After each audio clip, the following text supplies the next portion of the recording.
ਚੱਲ ਰਹੀ ਗੁਰਬਾਣੀ ਸ਼ਬਦ ਦੀ ਜੋ ਵਿਚਾਰ ਹੈ, ਜੋ ਗੁਰਕਿਰਪਾ ਦੁਆਰਾ ਆਪਾਂ ਸਾਰੇ ਰਲ ਮਿਲ ਕੇ ਕਰਦੇ ਹਾਂ, ਜਿੰਨੀ ਕੁ ਸੋਝੀ ਗੁਰਬਾਣੀ ਬਖਸ਼ਦੀ ਹੈ ਉਨੀ ਕੁ ਵਿਚਾਰ ਕੀਤੀ ਜਾਂਦੀ ਹੈ। ਅੱਜ ਦਾ ਜੋ ਸਾਹਿਬ ਦਾ ਫਰਮਾਨ ਹੈ, ਜਿਸ ਦੀ ਵਿਚਾਰ ਆਪਾਂ ਸਾਰੇ ਰਲ ਮਿਲ ਕੇ ਕਰਾਂਗੇ।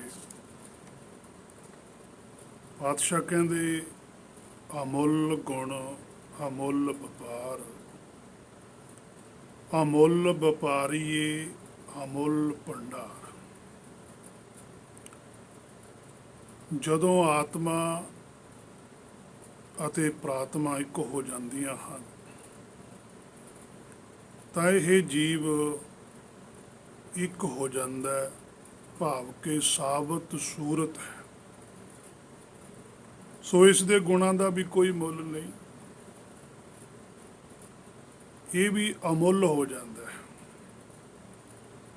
ਜਿਵੇਂ ਪਰਮੇਸ਼ਰ ਦੇ ਗੁਣਾਂ ਦਾ ਤਾਂ ਕਹਿਣਾ ਹੀ ਕੀ ਹੈ, ਉਹ ਸਰਬ ਗੁਣ ਸੰਪੰਨ ਹੈ। ਸੋ ਗੁਰਬਾਣੀ ਦੇ ਅੰਦਰ ਜੋ ਜੀਵ ਭਵ ਸਾਗਰ ਦੇ ਅੰਦਰ ਆਇਆ, ਉਸ ਦੀ ਵਿਚਾਰ ਹੈ। ਇਹ ਜੀਵ ਇੱਕ ਹੋਇਆ ਤਾਂ ਇਸ ਦੇ ਜਿਹੜੇ ਗੁਣ ਨੇ ਇਹ ਵੀ ਅਮੁੱਲ ਹੋ ਜਾਂਦੇ ਆ। ਜਿਵੇਂ 10ਵੇਂ ਪਾਤਸ਼ਾਹ ਵੀ ਕਹਿੰਦੇ ਆ, ਦਵੈਤੇ ਏਕ ਰੂਪ ਹੋਏ ਗਏ। 5ਵੇਂ ਪਾਤਸ਼ਾਹ ਕਹਿੰਦੇ ਆ, ਯਾ ਯੁੱਗ ਮਹਿ ਏਕੇ ਕੋ ਆਇਆ।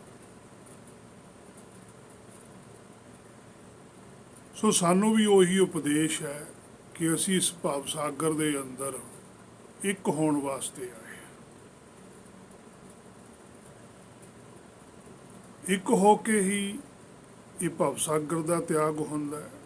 ਸੰਸਾਰੀ ਵਸਤੂਆਂ ਦੀ ਤਾਂ ਕੀਮਤ ਹੈ, ਪਰ ਐਸੀ ਕਿਹੜੀ ਵਸਤੂ ਹੈ ਜਿਸ ਦੇ ਪਿੱਛੇ ਸੰਸਾਰ ਹੀ ਤਿਆਗ ਦਿੱਤਾ ਜਾਵੇ? ਐਸੀ ਵੀ ਕੋਈ ਵਸਤੂ ਹੈ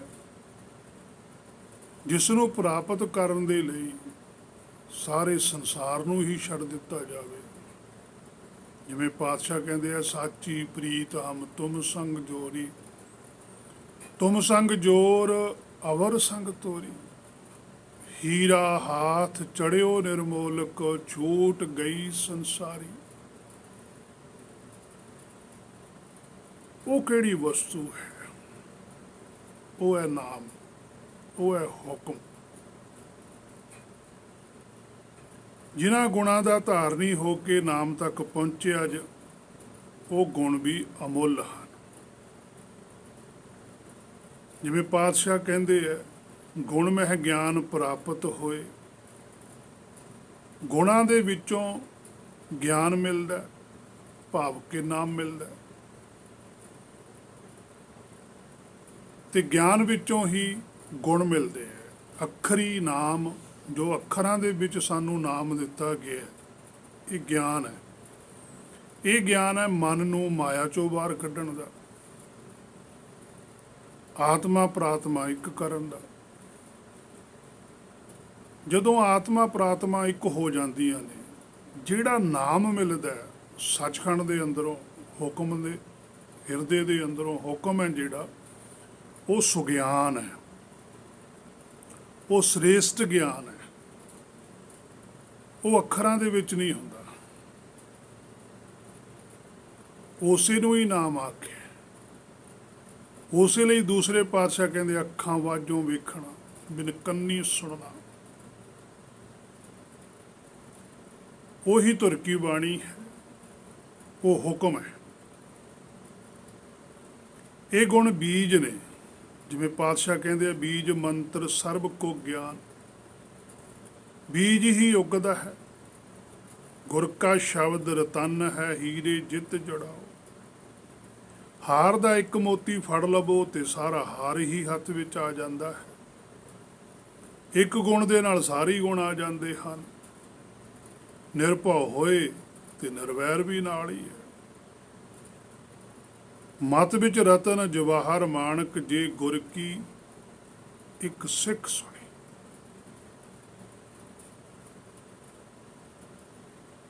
ਸੋ ਇਹ ਗੁਣ ਵੀ ਅਮੁੱਲ ਹਨ, ਇਹਨਾਂ ਨੂੰ ਪ੍ਰਾਪਤ ਕਰਨ ਵਾਲਾ ਵੀ ਅਮੁੱਲ ਹੋ ਜਾਂਦਾ ਹੈ। ਵਪਾਰੀ ਵੀ ਅਮੁੱਲ ਹੈ,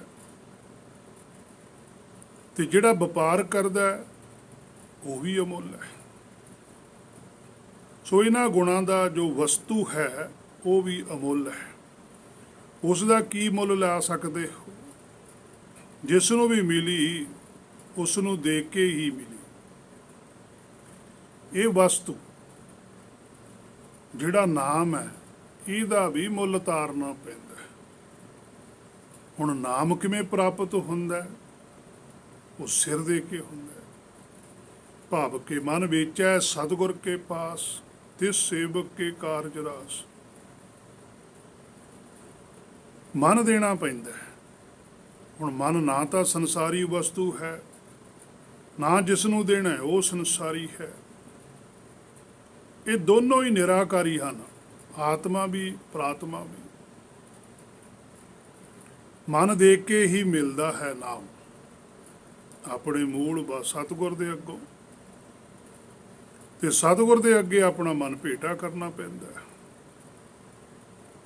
ਬਸ ਇਹੀ ਫਰਕ ਹੈ ਕਿ ਮਨ ਨਹੀਂ ਚਾਹੁੰਦਾ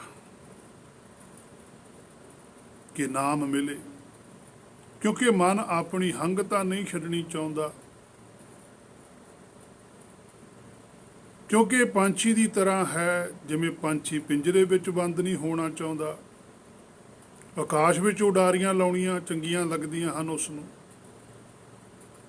ਉਹ ਪਿੰਜਰੇ 'ਚ ਕੈਦ ਹੋਣਾ ਕਿਵੇਂ ਚੰਗਾ ਸਮਝੂ? ਕਿਉਂਕਿ ਪਤਾ ਹੈ ਕਿ ਪਿੰਜਰੇ ਵਿੱਚ ਤਾਂ ਇੱਕ ਥਾਂ ਤੇ ਟਿਕ ਕੇ ਰਹਿਣਾ ਪਵੇਗਾ। ਸੋ ਮਨ ਨਾਲ ਧੱਕਾ ਕਰਨਾ ਪੈਂਦਾ ਹੈ। ਕੀ ਧੱਕਾ ਕਰਨਾ ਪੈਂਦਾ? ਭਾਵ ਕਿ ਉਸ ਨੂੰ ਗੁਰਬਾਣੀ ਤੋਂ ਸੋਝੀ ਲੈਣੀ ਪੈਂਦੀ ਹੈ। ਜਿਵੇਂ ਪਾਤਸ਼ਾਹ ਕਹਿੰਦੇ ਆ, ਕੁੰਭੇ ਵੱਧਾ ਜਲ ਰਹੇ, ਜਲ ਬਿਨ ਕੁੰਭ ਨਾ ਹੋਏ, ਗਿਆਨ ਕਾ ਵੱਧਾ ਮਨ ਰਹੇ, ਗੁਰ ਬਿਨ ਗਿਆਨ ਨਾ ਹੋਏ। ਸੋ ਮਨ ਤਾਂ ਤਸਕਰ ਦੀ ਤਰ੍ਹਾਂ, ਇੱਕ ਚੋਰ ਦੀ ਤਰ੍ਹਾਂ। ਚੋਰ ਕਦੋਂ ਚਾਹੁੰਦਾ ਵੀ ਮੈਨੂੰ ਜੇਲ੍ਹ ਹੋਵੇ? ਸੋ ਮਨ ਨੂੰ ਹਰ ਹੀਲੇ, ਹੈ ਮੇਰੇ ਮਨਾ ਤੈਨੂੰ ਸਮਝਣਾ ਹੀ ਪੈਣਾ। ਜੇ ਨਾਮ ਦੀ ਪ੍ਰਾਪਤੀ ਦੀ ਭੁੱਖ ਹੈ, ਤੇ ਜੇ ਮਾਇਆ ਦੀ ਭੁੱਖ ਹੈ, ਫਿਰ ਤਾਂ ਵਾਧੂ ਹੈ ਮਾਇਆ। ਇੱਥੇ ਜਿੰਨੀ ਮਰਜ਼ੀ ਖਾਈ ਚੱਲ, ਖਰਚੀ ਚੱਲ, ਨਾ ਮਾਇਆ ਮੁੱਕੇ ਨਾ ਤੇਰਾ ਖਹਿੜਾ ਛੁੱਟੇ।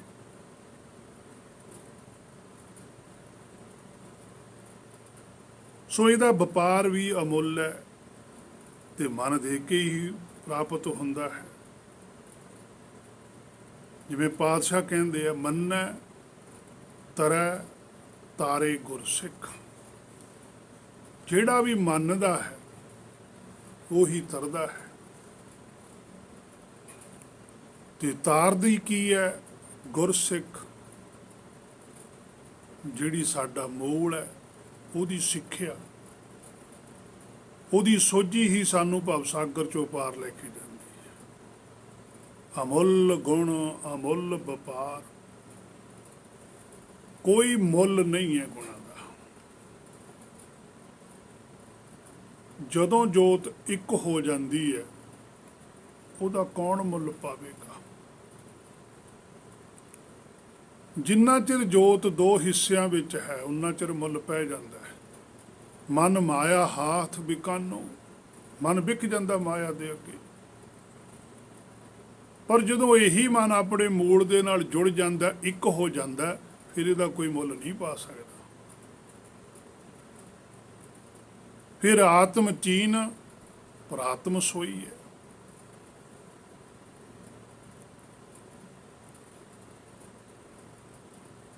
ਅਮੁੱਲ ਵਪਾਰੀਏ, ਅਮੁੱਲ ਭੰਡਾਰ।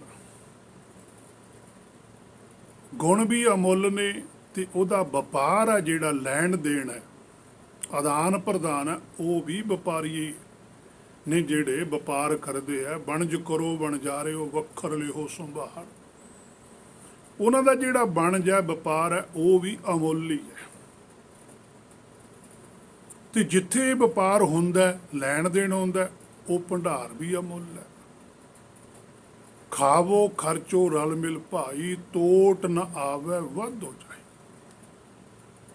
ਇੱਕੋ ਇੱਕ ਵਸਤੂ ਹੈ ਜਿਹੜੀ ਨਾ ਵੱਧਦੀ ਹੈ ਨਾ ਘਟਦੀ ਹੈ, ਉਹ ਨਾਮ ਹੈ। ਉਹਨੂੰ ਜਿੰਨਾ ਮਰਜ਼ੀ ਵਰਤੀ ਚਲੋ ਓਨਾ ਹੀ ਰਹਿੰਦਾ ਹੈ। ਮਾਇਆ ਜਿਹੜੀ ਉਹ ਘਟਦੀ ਹੈ, ਜਿੰਨੀ ਵਰਤੋਂਗੇ ਘਟੂਗੀ, ਨਾਮ ਘਟਦਾ ਨਹੀਂ ਹੈ।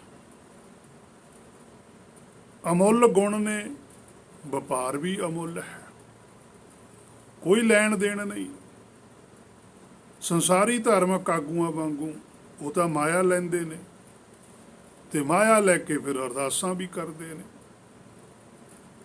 ਤੇ ਉਹ ਅਰਦਾਸਾਂ ਵੀ ਮਾਇਆ ਦੀ ਹੀ ਕਰ ਦਿੰਦੇ।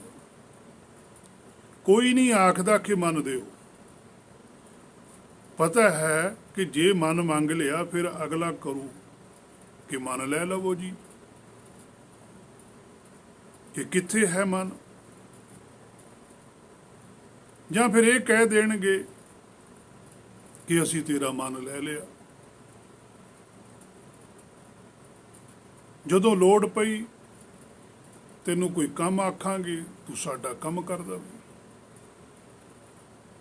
ਸੋ ਇਸੇ ਤਰੀਕੇ ਦੇ ਨਾਲ ਹੀ ਇਸ ਸੰਸਾਰ ਦੇ ਅੰਦਰ ਜਿਹੜੇ ਧਾਰਮਿਕ ਲੋਕ ਨੇ, ਸੰਸਾਰੀ, ਉਹ ਦੂਸਰਿਆਂ ਦੀਆਂ ਭਾਵਨਾਵਾਂ ਨਾਲ ਖੇਡ ਜਾਂਦੇ ਆ।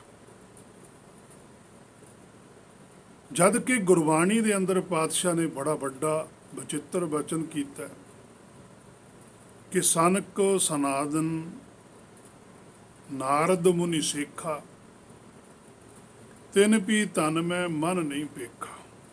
ਅੰਗ 330 ਦੇ ਉੱਪਰ ਗੁਰਬਾਣੀ ਆਖਦੀ ਹੈ, ਇਸ ਮਨ ਕੋ ਕੋਈ ਖੋਜੋ ਭਾਈ, ਤਨ ਛੂਟੇ ਮਨ ਕਹਾਂ ਸਮਾਈ।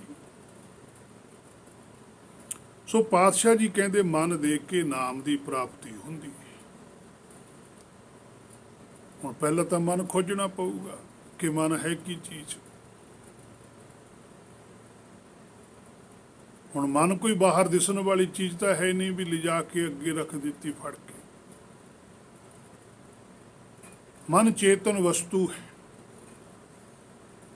ਸਾਡੀ ਸੋਚ ਹੈ ਜਿਹੜੀ ਉਹ ਮਨ ਹੈ। ਅਸੀਂ ਆਪਣੀ ਸੋਚ ਨੂੰ ਗੁਰਬਾਣੀ ਦੀ ਸੋਚ ਦੇ ਨਾਲ ਇੱਕ ਕਰਨਾ, ਜਾਂ ਅੰਤਰ ਆਤਮਾ ਦੀ ਸੋਚ ਨਾਲ ਇੱਕ ਕਰਨਾ। ਇਹੀ ਆਤਮਾ ਪ੍ਰਾਤਮਾ ਇੱਕ ਕਰਨਾ, ਇਹੀ ਅਮੁੱਲ ਗੁਣ ਨੇ। 4 ਗੁਣ ਮਨ ਦੇ ਕੋਲ ਨੇ, 4 ਗੁਣ ਮਨ ਦੇ ਮੂਲ ਕੋਲ ਨੇ। ਇਸੇ ਕਰਕੇ ਮਨ ਆਪਣੇ ਮੂਲ ਦੀ ਗੱਲ ਨਹੀਂ ਮੰਨਦਾ। ਪਰ ਜਦੋਂ ਦੋਨਾਂ ਦੇ ਗੁਣ ਸਾਂਝੇ ਹੋ ਜਾਂਦੇ, ਸੰਯੁਕਤ ਹੋ ਜਾਂਦਾ, 8 ਗੁਣ ਪੂਰੇ ਹੋ ਜਾਂਦੇ, ਤਾਂ ਇਹਦੇ ਅੰਦਰ ਦੁੱਗਣੀ ਸਮਰੱਥਾ ਆ ਜਾਂਦੀ। ਫਿਰ ਇਹ ਮਾਇਆ ਦਾ ਗੜ੍ਹ ਤੋੜ ਸਕਦਾ, ਨਹੀਂ ਮਾਇਆ ਦਾ ਗੜ੍ਹ ਨਹੀਂ ਟੁੱਟਦਾ।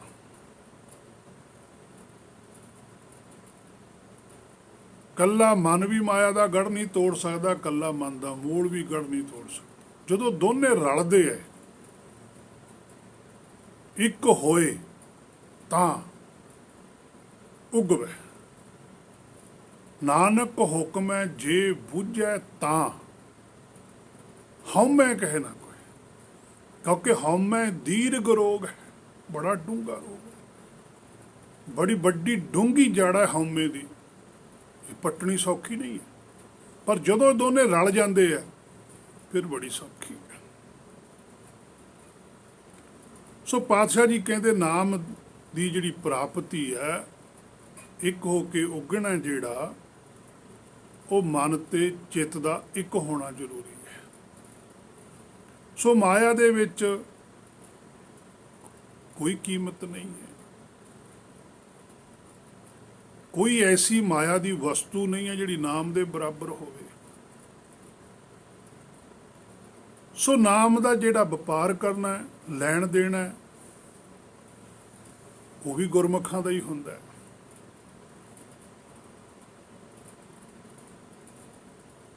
ਸੋ ਸੰਸਾਰ ਦੇ ਅੰਦਰ ਇਹ ਵਸਤੂ ਨਾ ਤਾਂ ਖਰੀਦੀ ਜਾਂਦੀ ਹੈ, ਨਾ ਹੀ ਵੇਚੀ ਜਾਂਦੀ ਹੈ।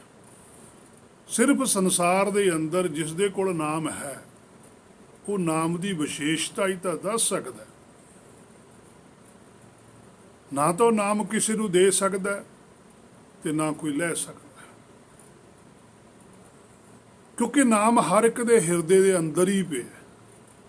ਖੁਦ ਜੀਵ ਨੂੰ ਆਪ ਹੀ ਨਾਮ ਲੈਣਾ ਪੈਂਦਾ। ਨੌ ਨਿਧ ਅੰਮ੍ਰਿਤ ਪ੍ਰਭ ਕਾ ਨਾਮ ਦੇਹੀ ਮੈਂ ਇਸ ਕਾ ਵਿਸਰਾ। ਨਾਮ ਤਾਂ ਹਿਰਦੇ ਦੇ ਅੰਦਰ ਹੀ ਹੈ। ਜਿਹਨੇ ਉਹ ਹਿਰਦੇ ਦੇ ਅੰਦਰੋਂ ਨਾਮ ਪ੍ਰਾਪਤ ਕੀਤਾ ਹੁੰਦਾ, ਉਹ ਉਹਦੀ ਵਿਸ਼ੇਸ਼ਤਾ ਹੀ ਦੱਸਦਾ, ਉਹਦੇ ਗੁਣ ਦੱਸਦਾ। ਉਹਦੇ ਗੁਣਾਂ ਨੂੰ ਕੋਈ ਸੁਣ ਲਵੇ, ਸੁਣ ਕੇ ਆਪਣੇ ਹਿਰਦੇ ਦੇ ਅੰਦਰੋਂ ਉਸ ਨਾਮ ਨੂੰ ਪ੍ਰਾਪਤ ਕਰ ਲਵੇ, ਤਾਂ ਉਸ ਦੀ ਅਵਸਥਾ ਵੀ ਫਿਰ ਉਹਦੇ ਵਰਗੀ ਉਹ ਬਣ ਜਾਵੇਗੀ। ਜੈਸਾ ਸੇਵੇ ਤੈਸਾ ਹੋਏ, ਉਹ ਜਿਹੀ ਹੋ ਜਾਂਦਾ। ਜਿਹੜਾ ਮਨ ਮਾਇਆ ਨਾਲ ਜੁੜ ਜਾਂਦਾ, ਉਹ ਮਾਇਆ ਦਾ ਸਰੂਪ ਧਾਰਨ ਕਰ ਲੈਂਦਾ। ਜਿਹੜਾ ਮਨ ਨਾਮ ਨਾਲ ਜੁੜ ਜਾਂਦਾ, ਉਹ ਨਾਮ ਦਾ ਸਰੂਪ ਧਾਰਨ ਕਰ ਲੈਂਦਾ।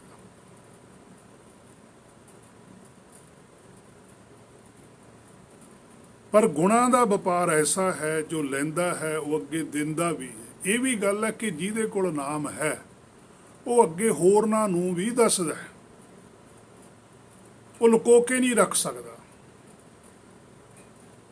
ਹਰ ਕਾ ਭਗਤ ਪ੍ਰਗਟ ਨਹਿ ਛਪੈ, ਰਤਨ ਲੁਕਾਇਆ ਲੁਕੈ ਨਾਹੀ, ਜੇ ਕੋ ਰੱਖੈ ਲੁਕਾਏ।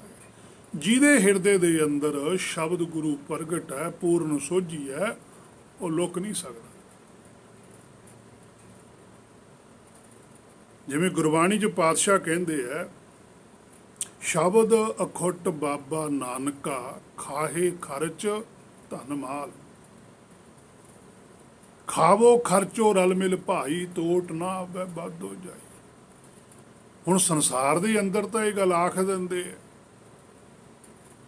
ਕਿ ਜੀ ਇਹ ਕਿਸੇ ਨੂੰ ਗੱਲ ਦੱਸਣੀ ਨਹੀਂ ਚਾਹੀਦੀ, ਜੇ ਦੱਸੀਏ ਤਾਂ ਫਿਰ ਆਪ ਨੂੰ ਘਾਟਾ ਪੈ ਜਾਂਦਾ। ਪਰ ਗੁਰੂ ਗ੍ਰੰਥ ਸਾਹਿਬ ਜੀ ਤਾਂ ਕੀ ਕਹਿੰਦੇ ਆ,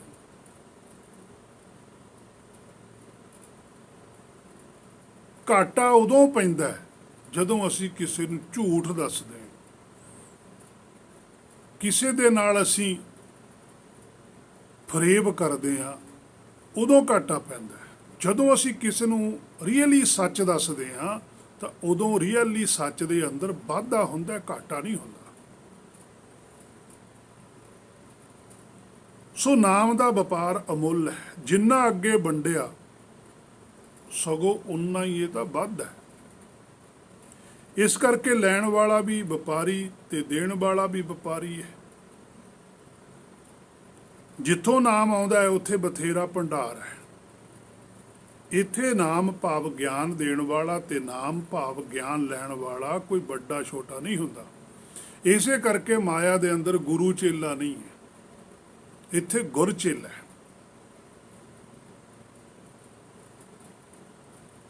ਗੁਰੂ ਮਾਇਆ 'ਚ ਨਹੀਂ ਹੁੰਦਾ, ਗੁਰੂ ਮਾਇਆ ਤੋਂ ਪਰੇ ਹੈ। ਗੁਰੂ ਭੰਡਾਰ ਹੈ।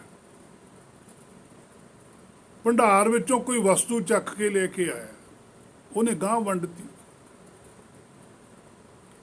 ਉਹ ਗੁਰੂ ਤਾਂ ਬਣਦਾ ਮਾਇਆ ਦੇ ਅੰਦਰ ਆ ਕੇ, ਜੇ ਉਹਦੇ ਕੋਲ ਆਪਣੀ ਵਸਤੂ ਹੋਵੇ। ਉਹਦੇ ਕੋਲ ਆਪਣੀ ਵਸਤੂ ਤਾਂ ਹੈ ਨਹੀਂ, ਉਹ ਤਾਂ ਕਿਤੋਂ ਲਿਆ ਹੈ, ਉਹਨੇ ਲਿਆ ਕੇ ਗਾਂਹ ਦੇਤੀ। ਦੱਦਾ ਦਾਤਾ ਏਕ ਹੈ, ਸਭ ਕੋ ਦੇਵਨਹਾਰ। ਉਹ ਵੀ ਦਾਤਾ ਬਣ ਜਾਂਦਾ, ਗਾਹਾਂ ਵਾਲਾ ਵੀ। ਜੇ ਉੱਥੋਂ ਉਹਨੇ ਨਾਮ ਲਿਆ, ਹਿਰਦੇ ਦੇ ਵਿੱਚ ਰੱਖਿਆ, ਉਹਨੇ ਦੂਸਰੇ ਨੂੰ ਦਿੱਤਾ, ਉਹਦੇ ਹਿਰਦੇ 'ਚ ਵੀ ਸੀ, ਫਿਰ ਤਾਂ ਇੱਕੋ ਜਿਹੇ ਹੋ ਗਏ ਨਾ। ਸ਼ਬਦ ਗੁਰੂ ਸੁਰਤ ਧੁਨ ਚੇਲਾ। ਭੰਡਾਰ ਹੈ ਜਿਹੜਾ, ਉਹ ਗੁਰੂ ਹੈ।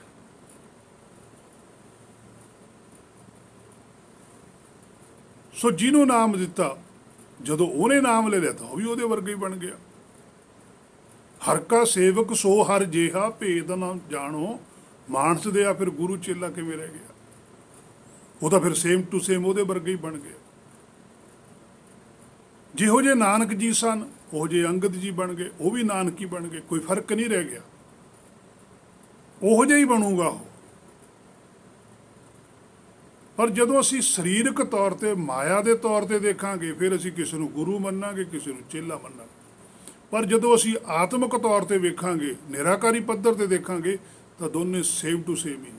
ਚਾਹੇ ਉਹਨੂੰ ਗੁਰ ਕਹਿ ਦਿਓ, ਚਾਹੇ ਉਹਨੂੰ ਚੇਲਾ ਕਹਿ ਦਿਓ, ਇੱਕੋ ਹੀ ਗੱਲ ਹੈ।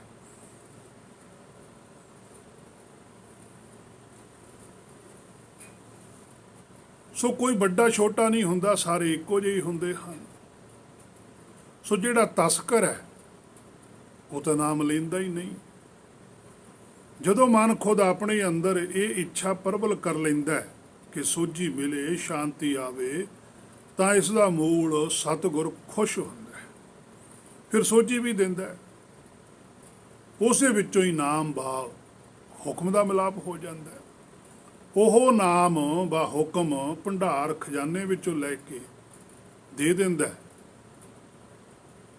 ਉਸੇ ਨਾਮ ਨੂੰ ਪ੍ਰਾਪਤ ਕਰਕੇ ਉਸੇ ਖਜ਼ਾਨੇ ਵਿੱਚ ਸ਼ਾਮਲ ਹੋ ਜਾਂਦਾ ਹੈ, ਫਿਰ ਉਹ ਵੀ ਭੰਡਾਰੀ ਬਣ ਜਾਂਦਾ ਹੈ। ਆਪਣੇ ਸੁੰਦਰ ਸਰੂਪ ਵਿੱਚ ਟਿਕਿਆ ਰਹਿੰਦਾ ਤੇ ਸਾਰੀ ਸ੍ਰਿਸ਼ਟੀ ਨੂੰ ਵੇਖਦਾ ਰਹਿੰਦਾ, ਇੱਕੋ ਜਿਹੀ ਹੋ ਜਾਂਦਾ। ਖਰੇ ਖਜ਼ਾਨੇ ਪਾਈ ਹੈ, ਉੱਥੇ ਸਾਰੇ ਖਰੇ ਨੇ। ਹੁਣ ਜਿਹੜਾ ਖਜ਼ਾਨਾ ਸ਼ਬਦ ਹੈ ਇਹ ਬਹੁਵਚਨ ਹੈ, ਖਜ਼ਾਨੇ। ਜਿਸ ਆਤਮਾ ਪ੍ਰਾਤਮਾ ਨੇ ਨਾਮ ਪ੍ਰਾਪਤ ਕਰ ਲਿਆ ਉਹ ਤਾਂ ਉਹਨਾਂ ਵਰਗਾ ਹੀ ਬਣ ਗਿਆ। ਜਿਹੇ ਜਿਹੇ ਗੁਰੂ ਨਾਨਕ ਜੀ ਸਨ ਉਸੇ ਤਰ੍ਹਾਂ ਦੇ ਦੂਸਰੇ ਪਾਤਸ਼ਾਹੀ ਬਣ ਗਏ। ਉਹਨਾਂ ਨੂੰ ਵੀ ਨਾਨਕ ਜੀ ਉਹ ਕਹਿੰਦੇ ਸਨ, ਤੀਜਿਆਂ ਨੂੰ ਵੀ ਨਾਨਕ ਜੀ ਉਹ ਕਹਿੰਦੇ ਸਨ, ਚੌਥਿਆਂ ਨੂੰ ਵੀ ਨਾਨਕ ਜੀ ਉਹ ਕਹਿੰਦੇ ਸਨ। ਉਹ ਨਾਨਕ ਜੀ ਉਹ ਹੀ ਰਹਿਣਗੇ। ਨਾਨਕ ਦਾ ਭਾਵ ਹੀ ਹੁੰਦਾ ਜਿਹਦੇ ਵਿੱਚ ਏਕਤਾ ਹੈ, ਨਾ ਅਨੇਕਤਾ ਨਹੀਂ ਹੈ, ਏਕਤਾ ਹੈ। ਜਾਂ ਯੁਗਮ ਹੈ ਇੱਕ ਇੱਕੋ ਆਇਆ, ਜਿਹੜਾ ਇੱਕ ਹੋਣ ਵਾਸਤੇ ਆ ਜਾਵੇ ਉਹ ਇੱਕੋ ਹੀ ਹੈ। ਸਾਡੇ ਬਾਹਰਲੇ ਦ੍ਰਿਸ਼ਟੀਕੋਣ ਜਿਹੜਾ ਸੰਸਾਰੀ ਹੈ ਇਹਦੇ 'ਚ ਫਰਕ ਹੁੰਦਾ ਹੈ, ਕਿਉਂਕਿ ਅਸੀਂ ਬਾਹਰੀ ਤੌਰ ਤੇ ਸਰੀਰ ਨੂੰ ਵੇਖਦੇ ਹਾਂ। ਅਸੀਂ ਵੀ ਆਪਣੇ ਥਾਂ ਤੇ ਸੱਚੇ ਹੁੰਦੇ ਹਾਂ ਕਿਉਂਕਿ ਸਾਨੂੰ ਸਰੀਰ ਦੀਂਦੇ ਆ। ਜਿਹੜੇ ਗੁਰਮੁਖ ਨੇ ਉਹ ਆਪਣੇ ਥਾਂ ਤੇ ਸੱਚੇ ਆ ਕਿਉਂਕਿ ਉਹਨਾਂ ਨੂੰ ਜੋਤ ਦੀਂਦੀ ਹੈ। ਤਾਂ ਹੀ ਗੁਰਬਾਣੀ ਦੇ ਅੰਦਰ ਬਚਨਾ ਹੈ ਨਾ, ਜਾਣੋ ਜੋਤ ਨਾ ਪੁੱਛੋ ਜਾਤੀ, ਅੱਗੇ ਜਾਤ ਨਾ ਹੈ। ਹੁਣ ਅਸੀਂ ਜਾਤ ਨੂੰ ਦੇਖਦੇ ਹਾਂ, ਜਿਹੜਾ ਸਾਡਾ ਗੁਰਬਾਣੀ ਹੈ ਉਹ ਜੋਤ ਦੀ ਗੱਲ ਕਰਦਾ। ਇਸੇ ਕਰਕੇ ਹੇ ਮੇਰੇ ਮਨਾ ਤੇਰੇ ਅੰਦਰ ਵਿਗਾਸ ਨਹੀਂ ਪੈਦਾ ਹੁੰਦਾ ਕਿਉਂਕਿ ਤੂੰ ਗੁਰਬਾਣੀ ਦੀ ਗੱਲ ਨਹੀਂ ਮੰਨਦਾ। ਇਹ ਗੱਲ ਠੀਕ ਹੈ, ਤੂੰ ਗੁਰਬਾਣੀ ਪੜ੍ਹਦਾ ਬਹੁਤ ਹੈ, ਗੁਰਬਾਣੀ ਸੁਣਦਾ ਬਹੁਤ ਹੈ, ਪਰ ਇਹਦੀ ਗੱਲ ਨਹੀਂ ਮੰਨਦਾ। ਆਪਣੀ ਬੋਲੀ ਗੁਰਬਾਣੀ ਵਾਲੀ ਬੋਲੀ ਨਾਲ ਨਹੀਂ ਰਲਾਉਂਦਾ। ਜਿੰਨਾ ਚਿਰ ਦੋਨਾਂ ਦੀ ਇੱਕ ਸੁਰਤਾ ਨਹੀਂ ਹੁੰਦੀ ਉਨਾ ਚਿਰ ਪ੍ਰਾਪਤੀ ਦਾ ਚਾਂਸ ਨਹੀਂ ਹੈ। ਉਨਾ ਚਿਰ ਫਿਰ ਜਿਹੜੇ ਗੁਣ ਨੇ ਉਹ ਅਮੁੱਲ ਨਹੀਂ ਪ੍ਰਾਪਤ ਹੋਣੇ। ਹੁਣ ਤਾਂ ਮਨ ਵਿਕ ਜਾਂਦਾ, ਕੋਈ ਮਾੜਾ ਜਿਹਾ ਕੁ ਲਾਲਚ ਦੇ ਦੇਵੇ ਮਨ ਉੱਧਰ ਨੂੰ ਤੁਰ ਪੈਂਦਾ। ਸੰਸਾਰੀ ਸਹੂਲਤਾਂ ਵਾਸਤੇ ਮਨ ਵਿਕਦਾ, ਪਰ ਜਿਨ੍ਹਾਂ ਦੇ ਅੰਦਰ ਸ਼ਬਦ ਗੁਰੂ ਪ੍ਰਗਟ ਹੈ, ਜਿਨ੍ਹਾਂ ਕੋਲ ਗੁਰਬਾਣੀ ਦੀ ਸੋਝੀ ਹੈ, ਉਹਨਾਂ ਦਾ ਮਨ ਨਹੀਂ ਵਿਕਦਾ। ਉਹਨਾਂ ਦਾ ਮਨ ਭੈ ਭੀਤ ਨਹੀਂ ਹੁੰਦਾ ਕਿਉਂਕਿ ਉਹਨਾਂ ਕੋਲ ਗੁਣ ਪੂਰੇ ਹੈ। ਉਹਨਾਂ ਨੂੰ ਸਾਰਾ ਪਤਾ ਹੈ, ਸਾਰੀ ਖੇਡ ਦੀ ਸੋਝੀ ਹੈ ਉਹਨਾਂ ਕੋਲ। ਪਰ ਜਿੰਨਾ ਚਿਰ ਸਾਰੀ ਖੇਡ ਦੀ ਸੋਝੀ ਨਹੀਂ ਆਉਂਦੀ ਉਨਾ ਚਿਰ ਹੇ ਮੇਰੇ ਮਨਾ ਤੂੰ ਮਾਇਆ ਅੱਗੇ ਵਿਕਦਾ ਰਹੇਗਾ, ਡਰਦਾ ਰਹੇਗਾ। ਸੋ ਜਦੋਂ ਮਾਇਆ ਦੀ ਪੂਰੀ ਸੋਝੀ ਆ ਗਈ ਕਿ ਮਾਇਆ ਕੀ ਹੈ ਤੇ ਨਾਮ ਦੀ ਸੋਝੀ ਆ ਗਈ ਕਿ ਨਾਮ ਕੀ ਹੈ, ਫਿਰ ਕੋਈ ਡਰ ਨਹੀਂ ਲੱਗਦਾ। ਫਿਰ ਮਨ ਮਾਇਆ ਵਾਲੇ ਪਾਸੇ ਨਹੀਂ ਜਾਂਦਾ। ਦੋਨਾਂ ਪੱਖਾਂ ਤੋਂ ਗਿਆਨ ਹੋਣਾ ਬਹੁਤ ਜ਼ਰੂਰੀ ਹੈ। ਮਾਇਆ ਦਾ ਗਿਆਨ ਹੋਣਾ ਵੀ ਜ਼ਰੂਰੀ ਹੈ। ਗੁਰਮੁਖ ਖੋਟੇ ਖਰੇ ਪਛਾਣ ਲਿਖਿਆ ਪਾਤਸ਼ਾਹ ਨੇ, ਕਿ ਖੋਟ ਦਾ ਵੀ ਪਤਾ ਹੋਵੇ ਵੀ ਖੋਟ ਕੀ ਹੈ, ਕਿਵੇਂ ਮਨ ਨੂੰ ਮਾਇਆ ਘੇਰ ਲੈਂਦੀ ਹੈ, ਕਿਵੇਂ ਮਨ ਨੂੰ ਮਾਇਆ ਚੋਂ ਬਾਹਰ ਕੱਢਣਾ, ਕਿਹੜੀ ਕਿਹੜੀ ਚੀਜ਼ ਮਾਇਆ, ਇਸ ਚੀਜ਼ ਦੀ ਵੀ ਸੋਝੀ ਹੋਣੀ ਬਹੁਤ ਜ਼ਰੂਰੀ ਹੈ। ਨਹੀਂ ਤਾਂ ਠੱਗੀ ਮਾਰ ਲਵੇਗਾ ਕੋਈ, ਮਾਇਆ ਨੂੰ ਹੀ ਸੱਚ ਬਣਾ ਕੇ ਪੇਸ਼ ਕਰ ਦੇਵੇਗਾ, ਜਿਵੇਂ ਅੱਜ ਹੋ ਰਿਹਾ ਸਾਡੇ। ਹਰ ਇੱਕ ਗੱਲ ਜੋ ਸੱਚ ਧਰਮ ਦੀ ਹੈ ਉਹ ਮਾਇਆ ਨਾਲ ਜੋੜ ਕੇ ਕੀਤੀ ਜਾਂਦੀ ਹੈ, ਜਦ ਕਿ ਗੁਰਬਾਣੀ ਦੇ ਅੰਦਰ ਮਾਇਆ ਦੀ ਕੋਈ ਗੱਲ ਨਹੀਂ ਕੀਤੀ। ਗੁਰਬਾਣੀ ਦੇ ਅੰਦਰ ਦਾ ਕੰਚਨ ਸਿਓ ਨਹੀਂ ਪਾਈਐ ਤੋਲ। ਹੁਣ ਸਾਡੇ ਕਹਿੰਦੇ ਵੀ ਸੋਨਾ ਦਾਨ ਕਰਨਾ ਸਭ ਤੋਂ ਸ੍ਰੇਸ਼ਟ ਹੈ। ਗੁਰਬਾਣੀ ਕਹਿੰਦੀ ਹੈ ਵੀ ਕੰਚਨ ਸਿਓ ਨਹੀਂ ਪਾਈਐ ਤੋਲ। ਸਾਡੇ ਕਹਿੰਦੇ ਆ ਮਾਇਆ ਦੇ ਕੇ, ਪੈਸਾ ਦੇ ਕੇ ਸਭ ਕੁਝ ਹੋ ਸਕਦਾ। ਵਿਅਕਤੀ ਨੂੰ ਖੁਸ਼ ਕੀਤਾ ਜਾ ਸਕਦਾ, ਇਹ ਗੱਲ ਮੰਨਣਯੋਗ ਹੈ। ਕਿਸੇ ਵੀ ਵਿਅਕਤੀ ਨੂੰ ਪੈਸੇ ਦੇ ਕੇ ਜਾਂ ਸੋਨਾ ਦੇ ਕੇ ਜਾਂ ਹੀਰੇ ਦੇ ਕੇ, ਚਾਂਦੀ ਦੇ ਕੇ, ਜ਼ਮੀਨ ਜਾਇਦਾਦ ਦੇ ਕੇ ਖੁਸ਼ ਕੀਤਾ ਜਾ ਸਕਦਾ ਹੈ। ਪਰ ਪਰਮੇਸ਼ਰ ਨੂੰ ਖੁਸ਼ ਨਹੀਂ ਕੀਤਾ ਜਾ ਸਕਦਾ, ਕਿਉਂਕਿ ਜਿਹੜਾ ਸੋਨਾ ਹੀਰੇ ਚਾਂਦੀ ਦੇਣੇ ਨੇ ਉਹ ਵੀ ਤਾਂ ਪਰਮੇਸ਼ਰ ਨੇ ਹੀ ਦਿੱਤੇ ਹੋਏ ਨੇ। ਉਹ ਤਾਂ ਪਰਮੇਸ਼ਰ ਕੋਲ ਪਹਿਲਾਂ ਹੀ ਬਹੁਤ ਭੰਡਾਰ ਹੈ। ਇੱਕ ਰਾਜੇ ਨੂੰ ਜੇ ਅਸੀਂ ਇੱਕ ਟੁਕੜਾ, ਇੱਕ ਰੱਤੀ ਜਿੰਨਾ ਚੱਕ ਕੇ ਸੋਨੇ ਦਾ ਦੇ ਦਈਏ, ਕੀ ਰਾਜਾ ਥੋੜ੍ਹਾ ਖੁਸ਼ ਹੋ? ਉਹ ਕਹਿੰਦਾ ਮੇਰੇ ਕੋਲ ਤਾਂ ਪਹਿਲਾਂ ਹੀ ਬਹੁਤ ਭੰਡਾਰ ਪਏ, ਜਾਂ ਤਾਂ ਮੇਰੇ ਭੰਡਾਰਾਂ ਨੂੰ ਕੋਈ ਵੱਡੀ ਚੀਜ਼ ਲੈ ਕੇ ਆ, ਫਿਰ ਤਾਂ ਮੈਂ ਸ਼ਾਇਦ ਪ੍ਰਸੰਨ ਹੋਵਾਂ ਵੀ ਇਹ ਤਾਂ ਬਹੁਤ ਬੇਸ਼ਕੀਮਤ ਹੈ। ਪਰ ਉਹ ਤਾਂ ਸਾਰਾ ਸੰਸਾਰ ਹੀ ਹੈ। ਸੋ ਗੁਰਮੁਖਾਂ ਕੋਲ ਸਭ ਤੋਂ ਸ੍ਰੇਸ਼ਟ ਇੱਕ ਚੀਜ਼ ਹੈ ਜਿਹੜੀ ਉਹ ਭੇਟਾ ਕਰਦੇ ਆ ਆਪਣੇ ਮੂਲ ਦੇ ਅੱਗੇ, ਸਤਿਗੁਰ ਦੇ ਅੱਗੇ। ਉਹਨਾਂ ਨੂੰ ਇਸੇ ਗੱਲ ਦੀ ਸੋਝੀ ਆ ਜਾਂਦੀ ਵੀ ਆਹ ਵਸਤੂ ਹੈ ਜਿਹੜੀ ਇਹ ਭੇਟਾ ਕਰਨੀ ਪਊਗੀ। ਉਹ ਭੇਟਾ ਸੰਸਾਰੀ ਨਹੀਂ ਕਰ ਸਕਦਾ, ਤੇ ਜਦੋਂ ਉਹ ਭੇਟਾ ਕਰ ਦਿੰਦਾ ਫਿਰ ਉਹ ਸੰਸਾਰੀ ਨਹੀਂ ਰਹਿੰਦਾ, ਉਹ ਨਿਰਾਕਾਰੀ ਬਣ ਜਾਂਦਾ। ਸਤਿਗੁਰ ਆਗੇ ਸੀਸ ਭੇਟ ਦਿਓ, ਇਹ ਹੈ ਸਭ ਤੋਂ ਵੱਡੀ ਗੱਲ। ਇਹ ਭੇਟਾ ਮੰਗਦਾ ਕਿ ਮੈਨੂੰ ਸੀਸ ਦਿਓ।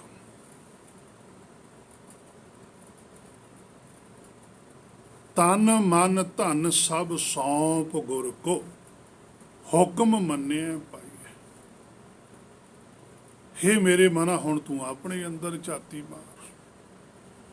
ਜੇ ਤਾਂ ਇਹ ਕਿਰਿਆ ਇਸ ਤਰ੍ਹਾਂ ਹੋ ਰਹੀ ਹੈ ਫਿਰ ਤਾਂ ਤੇਰਾ ਜੀਵਨ ਹੈ ਸ਼ੁੱਧ, ਸ੍ਰੇਸ਼ਟ। ਪਰ ਜੇ ਤੂੰ ਇਸ ਤਰ੍ਹਾਂ ਨਹੀਂ ਕਰ ਰਿਹਾ ਫਿਰ ਤੇਰਾ ਜੀਵਨ ਗੁਰਬਾਣੀ ਮੁਤਾਬਕ ਤਾਂ ਨਹੀਂ ਸ਼ੁੱਧ ਹੈ, ਸੱਚਖੰਡ ਵਾਲੇ ਤਾਂ ਨਹੀਂ ਪ੍ਰਵਾਨ ਕਰਦੇ। ਤੂੰ ਭਾਵੇਂ ਸੰਸਾਰੀ ਜੋ ਧਰਮ ਚੱਲਦਾ ਉਹਦੇ ਮੁਤਾਬਕ ਆਪਣੇ ਆਪ ਨੂੰ ਸਹੀ ਮੰਨ ਲਵੇਂ ਤਾਂ ਉਹ ਤੇਰੀ ਆਪਣੀ ਮਰਜ਼ੀ ਹੈ, ਉਹ ਤੇਰੀ ਆਪਣੀ ਖੁਸ਼ੀ ਤਾਂ ਹੋ ਸਕਦੀ ਹੈ, ਪਰ ਗੁਰਬਾਣੀ ਦੀ ਖੁਸ਼ੀ ਨਹੀਂ ਹੈ, ਸੱਚਖੰਡ ਵੱਲੋਂ ਪ੍ਰਵਾਨਤਾ ਨਹੀਂ ਹੈ। ਸੋ ਅਮੁੱਲ ਗੁਣ, ਅਮੁੱਲ ਵਪਾਰ, ਇਹ ਗੱਲ ਪਾਤਸ਼ਾਹ ਨੇ ਤਾਂ ਆਖੀ ਕਿਉਂਕਿ ਸੰਸਾਰ ਦੇ ਅੰਦਰ ਜਿਹੜੇ ਗੁਣ ਨੇ ਉਹਨਾਂ ਦਾ ਮੁੱਲ ਹੈ। ਕੋਈ ਬੰਦਾ ਡਾਕਟਰ ਬਣ ਗਿਆ, ਇੰਜੀਨੀਅਰ ਬਣ ਗਿਆ, ਟੀਚਰ ਬਣ ਗਿਆ, ਉਹਦੇ ਕੋਲ ਇੱਕ ਗੁਣ ਹੈ ਸੰਸਾਰੀ ਵਿੱਦਿਆ ਦੇਣ ਦਾ, ਉਹ ਖਰੀਦਿਆ ਜਾਂਦਾ ਹੈ, ਉਹਨੂੰ ਬਾਉਂਡ ਕਰ ਲੈਂਦੇ, ਉਹ ਪੈਸੇ ਅੱਗੇ ਆਪਣਾ ਗੁਣ ਵੇਚ ਦਿੰਦਾ ਹੈ, ਉਹ ਮੁੱਲ ਪਾਉਂਦਾ ਆਪਣੇ ਗੁਣ ਦਾ। ਡਾਕਟਰ ਹੈ, ਮੁੱਲ ਪਾਉਂਦਾ 500 ਰੁਪਇਆ ਫੀਸ ਹੈ। ਟੀਚਰ ਮੁੱਲ ਪਾਉਂਦਾ ਕਿ ਇੰਨੇ ਘੰਟੇ ਪੜ੍ਹਾਊਂਗਾ, ਇੰਨੇ ਪੈਸੇ ਲਊਂਗਾ। ਅੱਜ ਸਾਡੇ ਗੁਰਬਾਣੀ ਦਾ ਵੀ ਮੁੱਲ ਪਾਉਂਦੇ ਆ ਕਿ ਇੰਨੇ ਘੰਟੇ ਸ਼ਬਦ ਪੜਾਂਗੇ, ਇੰਨੇ ਪੈਸੇ ਲਾਵਾਂਗੇ, ਕਥਾ ਕਰਾਂਗੇ, ਇੰਨੇ ਪੈਸੇ ਲਾਵਾਂਗੇ, ਅਖੰਡ ਪਾਠ ਕਰਾਓ, ਇੰਨੀ ਤੁਹਾਨੂੰ ਪੈਸੇ ਦੇਣੇ ਪੈਣਗੇ। ਕੋਈ ਵੀ ਗੁਰਬਾਣੀ ਦਾ ਪਾਠ ਕਰਵਾਓ, ਉਹਦਾ ਮੁੱਲ ਪੈਂਦਾ ਹੈ, ਕਿਉਂਕਿ ਪਾਉਣ ਵਾਲੇ ਵੀ ਸੰਸਾਰੀ ਨੇ। ਜਿਹੜਾ ਨਿਰਾਕਾਰੀ ਹੈ ਉਹ ਨਹੀਂ ਮੁੱਲ ਪਾਉਂਦਾ, ਉਹਨੂੰ ਪਤਾ ਇਹਦਾ ਮੁੱਲ ਪੈ ਹੀ ਨਹੀਂ ਸਕਦਾ। ਜੇ ਇਹਦਾ ਮੁੱਲ ਪੈ ਗਿਆ ਤਾਂ ਦਰਗਾਹ 'ਚ ਦੋਸ਼ੀ ਗਿਣਿਆ ਜਾਊਗਾ।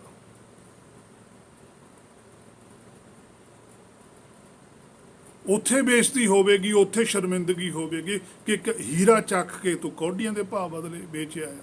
ਤੈਨੂੰ ਪਤਾ ਨਹੀਂ ਸੀਗਾ ਹੀਰੇ ਦੇ ਮੁੱਲ ਕੀ ਹੁੰਦਾ। ਸੋ ਜਿਹੜਾ ਗੁਰਮੁਖ ਹੈ ਉਹ ਬੜਾ ਭੈ 'ਚ ਰਹਿੰਦਾ, ਉਹ ਕੋਈ ਐਸੀ ਗੱਲ ਆਪਣੇ ਮੂੰਹੋਂ ਨਹੀਂ ਕਹਿੰਦਾ ਜਿਹਦੇ ਨਾਲ ਸੱਚਖੰਡ ਵਿੱਚ ਉਹਨੂੰ ਸ਼ਰਮਿੰਦਗੀ ਝੱਲਣੀ ਪਵੇ, ਉੱਥੋਂ ਦੀ ਨਾਰਾਜ਼ਗੀ ਝੱਲਣੀ ਪਵੇ। ਭਾਵੇਂ ਸਾਰਾ ਸੰਸਾਰ ਨਾਰਾਜ਼ ਹੋ ਜਾਵੇ, ਉਹ ਕੋਈ ਪਰਵਾਹ ਨਹੀਂ ਕਰਦਾ। ਉਹ ਕਹਿੰਦਾ ਮੇਰੇ ਨਾਲ ਮੇਰਾ ਸੱਚਖੰਡ ਨਾ ਨਾਰਾਜ਼ ਹੋਵੇ। ਭਗਤਾਂ ਤੇ ਸੰਸਾਰੀਆਂ ਜੋੜ ਕਦੇ ਨਾ ਹੈ, ਤਾਂ ਹੀ ਲਿਖਿਆ ਨਾ, ਕਿਉਂਕਿ ਭਗਤਾਂ ਨੇ ਉਹ ਗੱਲ ਆਖੀ ਜਿਹੜੇ ਸੰਸਾਰ ਨੂੰ ਨਹੀਂ ਚੰਗੀ ਲੱਗੀ। ਉਹ ਕਹਿੰਦੇ ਵੀ ਤੁਹਾਡੀ ਖੁਸ਼ੀ ਹੈ, ਤੁਹਾਨੂੰ ਚੰਗੀ ਲੱਗਦੀ ਹੈ ਨਾ ਲੱਗੇ, ਪਰ ਅਸਲ ਵਿੱਚ ਤੁਹਾਡੇ ਫਾਇਦੇ ਦੀ ਉਹ ਗੱਲ ਇਹ ਹੈ। ਕਬੀਰ ਸਾਹਿਬ ਪਾਤਸ਼ਾਹ ਕਹਿੰਦੇ ਆ, ਤਬ ਜਾਨੋਗੋ ਜਬ ਉਗਰੋ ਗੋ ਪਾਜ। ਕਹਿੰਦੇ ਫੇਰ ਤੁਹਾਨੂੰ ਪਤਾ ਲੱਗੂ ਜਦੋਂ ਜਿਹੜਾ ਪਾਜ ਉਗੜਨਾ। ਹੁਣ ਨਹੀਂ ਤੁਹਾਨੂੰ ਪਤਾ ਲੱਗਦਾ। ਅਸੀਂ ਤੁਹਾਨੂੰ ਵਾਰ-ਵਾਰ ਇਸੇ ਗੱਲੋਂ ਕਹਿੰਦੇ ਆ, ਕੋਈ ਅਸੀਂ ਆਪਣੀ ਵਡਿਆਈ ਬਾਰੇ ਨਹੀਂ ਕਹਿੰਦੇ, ਤੁਹਾਡੀ ਆਪਣੀ ਹੀ ਵਡਿਆਈ ਹੈ। ਅਮੁੱਲ ਗੁਣ, ਅਮੁੱਲ ਵਪਾਰ।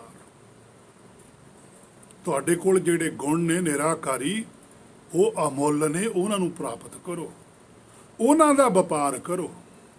ਉਹ ਅੱਗੇ ਕਿਸੇ ਨੂੰ ਦਿਓ। ਅਮੁੱਲ ਵਪਾਰੀਏ, ਫਿਰ ਬੜੇ ਵੱਡੇ ਵਪਾਰੀਏ ਬਣੋਗੇ ਤੁਸੀਂ।